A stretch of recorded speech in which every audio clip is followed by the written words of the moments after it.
बेवहाय फरायनायखौ आं जोबोद गोजोननाय मोनदों। मानो होनोब्ला जों बेबायदि हाबाफारियाव बरायनाय लायोब्ला इयुन जोलैफ्राबो माखासे थुलुंगानाय फैगोन आरो। एक्चुअलि बे ओरैबायदि बे थेसिस बेसिसै जादों मिउजिकआवनो,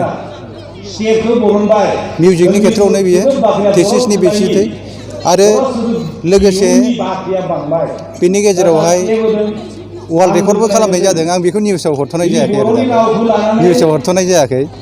गासै 11थानो जाहैबाय, 11था वर्ल्ड रेकर्ड खालामनाय जाहैबाय आरो 35 इन्सट्रुमेन्ट दामनानै आरो गासै जेनै आं मेइन खालामनाया जाहैबाय बर'नि दामजुफोरखौनो लानानै। एक्चुअलि बेवहाय ओरैबायदि गोलावै बुंनांगौ जायोबा बुहुद, जेब्ला आं उन्दै सम अब्लानो बेनिफ्राय फैनाय जादों। उन समावहाय जों रामफल बिलावहाय मोनसे बड'लेण्ड कालचारेल सेन्टार होननाय दंमोन।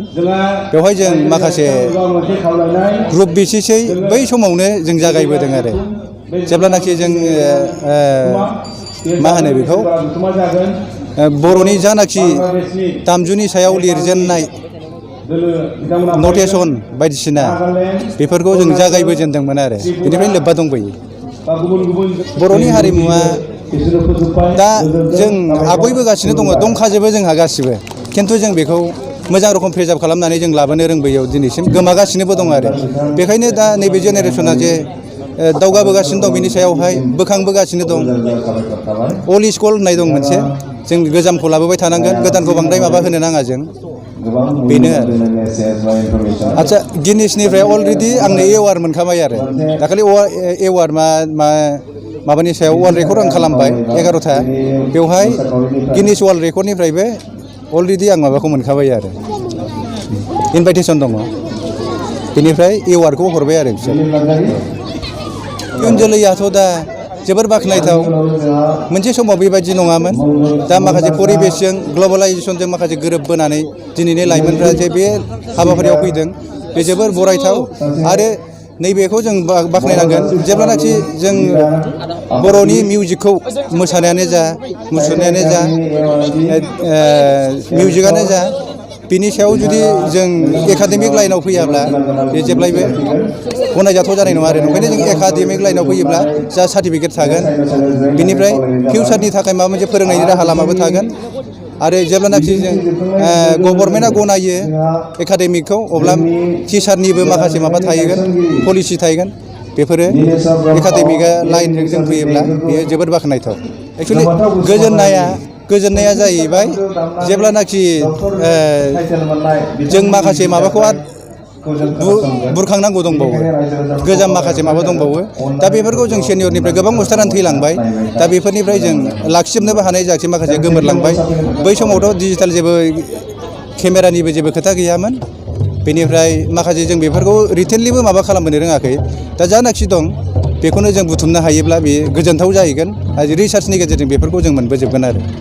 बिनि सायावथ' एक नाम्बार आसाम सरकार, आं सिगाङावनो बिटिसि सरकारखौ खावलायनो लुबैगोरो जे बिनि सायावहाय जों एकाडेमिक लाइनाव लाबोग्रोनांगोन। एकाडेमिक लाइनाव लाबोयोबा बेहा सार्टिफिकेट थागोन, फिउचाराव बे स्टुडेन्टआ जेरै फोरोंनायनि राहा लामाबो ओंखारलांगोन, साख्रि बाख्रि बेनिबो माखासे माबा जालांगोन, लाइमोनफ्रा बेखार जाहैनाय नङा आरो जेन'बा आगोलनि माबाखौ जों सानहरनो मोनो, जेरै गोबाङा जों खोनाबोदोंबो, दानि जेनेरेसना खोनाबोदों दिल्लीयाव मोसाहैदोंमोननो, बहायबा मोसाहैदों। दा बिसोरखौ बिथांमोननि माबाखौ जों नुनो मोननाय जाला, मानोना बिथांमोना सार्टिफिकेट मोनाखै, दा फोरोंनायनि जेबो राहा लामाबो थायाखिसै। दा नंखायनो नैबे जेनेरेसनाव जुदि बेफोरखौ जोंनि गोरों गोरा बिटिसि सरकारनिफ्राय बेफोरखौ इनिसियेटिभ लायोब्ला जोबोद मोजां जागोन आरो बुहुमनि दरबाराव अट'मेटिकेलि बे थांखागोन। गुरुआ जाहैबाय ओरैबायदि, जोंनि आफानि बिफानि बिफा, आबौनि बिफा आरो आयं, बे बादारिमोन आरो मोनसे समावहाय बे आरो। बेनिफ्राय गुरुआ जाहैबाय जेसेबांनाखि उस्तादफोर दं बर'नि, नुवाखैब्लाबो बिथांमोननि देंखोखौ खोनानानै आं बिथांमोननि देंखोखौ मोजां मोनो, बिथांनि देंखोफोरखौ आं सोलोंबोदों। दा बेफोरखौनो प्रिजार्भ खालामनानै जाहाथे बर'आवहाय जों फुवारनो हायो, बे इनिसियेटिभखौ लागासिनो दं। बेयो जाहैबाय सोलोंनाया गावहा इन्टारेस्ट थानांगोन आरो सोलोंनायजों लोगोसे गावहा कनफिडेन्सबो थानांगोन। बेनिफ्राय जे हाबाफारिखौ लादों जाफुंसारनायनि मिजिंखौ लानांगौ आरो